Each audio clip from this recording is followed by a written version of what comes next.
Tulad po ninyo mga kaibigan, tulad ko, marami ng mga Pilipino ang dismayado sa mga nangyayari sa ating bansa. Laro sa politika, palusot ng mga politiko. Subaybayan ho natin, obserbahan, matyagan ang ikinikilos po ng kasalukuyang Senate President na si Tito Soto. Tingnan ninyo ang kanyang mga pahayag. Nahuhuli po sila mga kaibigan sa kanilang sariling mga bibig. Kumbaga sa isda, saan ba nabibingwit yung isda?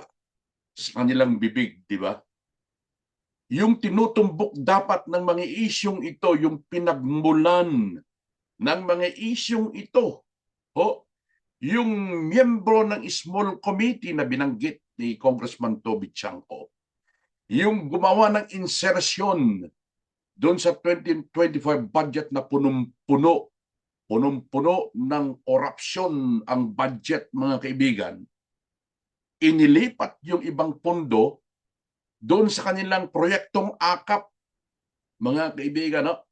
At iba pang mga proyekto para sa kanilang mga paboritong tao o manok. Manok, dyan sa Kongreso. Kung sino yung tinutumbok dapat punot dulo nitong kontrobersya, nitong maanumalyang flood control projects, kinakausap nitong si Tito Soto. Kaibigan ni Tito Soto. Tapos yung mga kontraktor na nagbubunyag dahil sa investigasyon po ng Senate Blue Ribbon Committee under the leadership of former chairman ng Blue Ribbon Committee dyan sa Senado, si Senador Marcoleta, ginawan pa ng kabulastuan. Anong sabi ni Tito Soto? Inilipat kasi yung si Bryce Hernandez dun sa posto din ng Senate. Oh, inilipat nitong dalawa. Itong si Tito Soto at si Tambaloslos dyan sa custodial center dyan sa Camp Crame ng Philippine National Police. Siyempre, umangal itong Senador Marcoleta. No? Anong sabi ni Tito Soto? Hindi ka na chairman noong ilipat namin ito, nung tawagan ako ni Speaker Romualdez, sabi niya. Ganun kadikit yung dalawa, mga kaibigan. So anong nakikita natin dito? Yung sitting na Senate President, madikit siya doon sa dapat na tumbok ng investigasyon. Kaya subaybayan natin itong ikinikilos at ginagalaw nitong si Boy Itbulaga, mga kaibigan. Alam mo, dismayado ako eh. Gusto ko siyang maging host ng isang TV show, pero ayoko siyang maging politiko. Lalong-lalo na ayaw ko siyang maging Senate President, mga kaibigan. No? Kung nakakadismaya pa, no? Diretso naman yung tumbok ng ng Senate Blue Ribbon Committee under Marcoleta. Pero bakit biglang nagbago? Bakit biglang pinalitan yung Senate President? Bakit may nagkaroon ng rigodon bigla-bigla, mga kaibigan? Nung unti-unti nang lumalabas yung mga testigo, mga ipinatawag nilang saksi at resource person dyan sa kanilang investigasyon, nagulat din sila dahil yung imbes na taong ididiin nila, siya yung nagbunyag, siya yung nagbulaklat kung sino yung mga nakikinabang sa kaban ng bayan sa pamagitan po ng mga porsyento, 20%, 25%. My God, kawawa talaga tayo. Pero itong laro nitong si Tito Soto, mga kaibigan, may karma ito, tingnan niyo, may ugong-ugong ng balita, ayaw ko kayong pangunahan. Pero meron ng umuugong na mga balita na magkakaroon uli ng rigodon dun sa Senado at mapapalitan itong si Tito Soto. It's either Alan Cayetano or Senador Marcoleta ang magiging Senate President. Mabuhay kapag gano'n ang nangyari. Pero meron hong umuugong na mga balitang ganyan, mga kaibigan. Ayoko naman silang pangunahan. No? Pero happy kapag gano'n para yung tumbok yung tumbok ng investigasyon, no?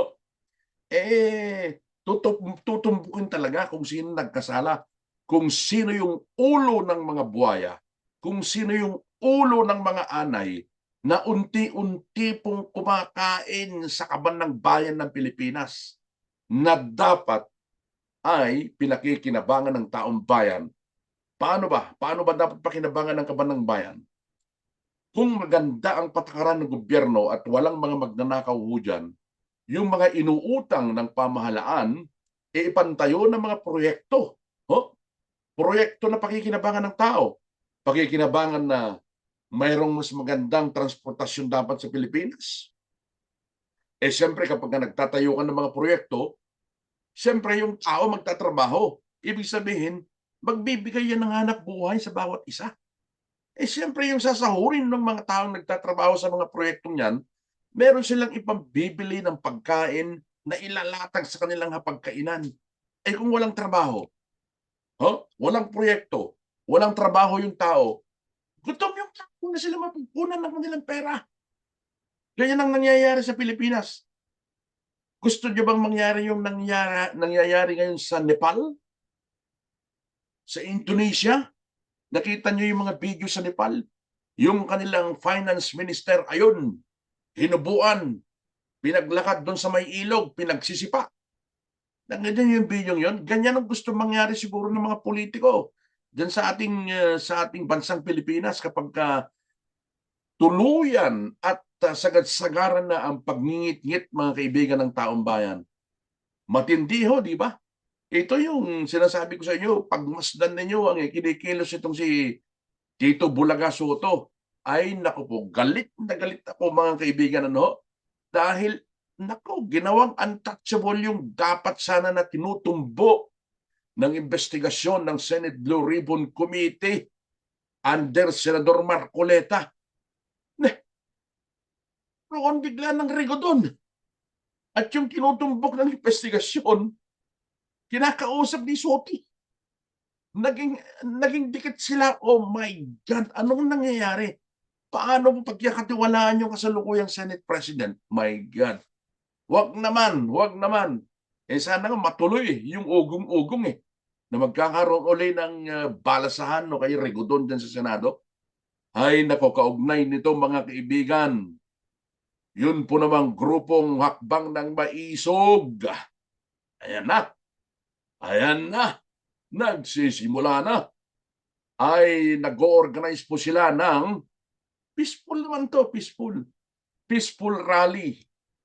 Nagaganapin po sa darating na Sabado, Setyembre 13, dyan po naman sa EDSA Shrine, mga kaibigan. Layunin po ng hakbang na ito na iprotesta yung tinatawag po nila na massive corruption and looting of public funds. Ano yan? Malawakan ho na pagnanakaw sa kaban ng bayan sa ilalim ng Marcos Jr. administration, mga kaibigan. Na pakinggan ko kanina itong si Atty. Vic Rodriguez. Ang naturang grupo ay nag-a-advocate po ng transparency, accountability, peace and security mula pa noong March 2024, kung saan hinihikayat po nila mga kaibigan ang mga Pilipino, anuman ang kulay mo, anuman ang relihiyon mo, lahat ng Pilipino, tinatawagan nila na kung ayaw nyo na talaga sa nangyayaring pagnanakaw sa ating bansa, makiisa po tayo dito sa hakbang ng maisog peaceful rally dyan sa Shrine sa September 13, sa araw po ng Sabado 2025. Ang alam ko, hindi lang dyan sa Pilipinas o sa Maynila ang gaganaping rally ho na ito, mga kaibigan.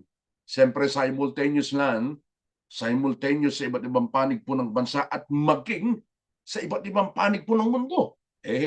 Alam niyo naman, tayong mga Pilipino, kahit saan, di ba? Ang dami-dami.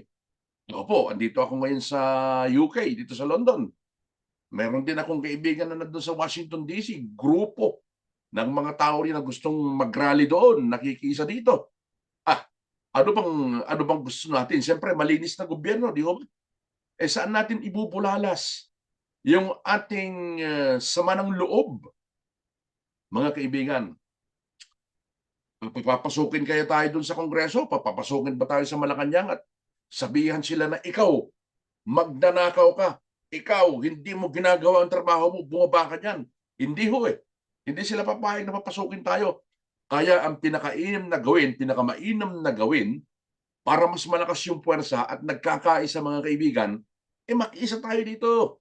Dito sa rally ng Hakbang ng Maisog. Sa Sabado na yun. Ang ginagawa ninyo.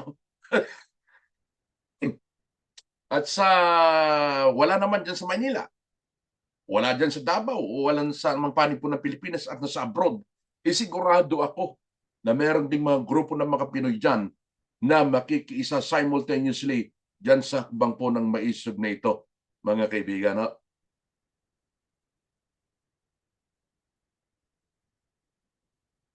Kaya nasaan man kayo naroon,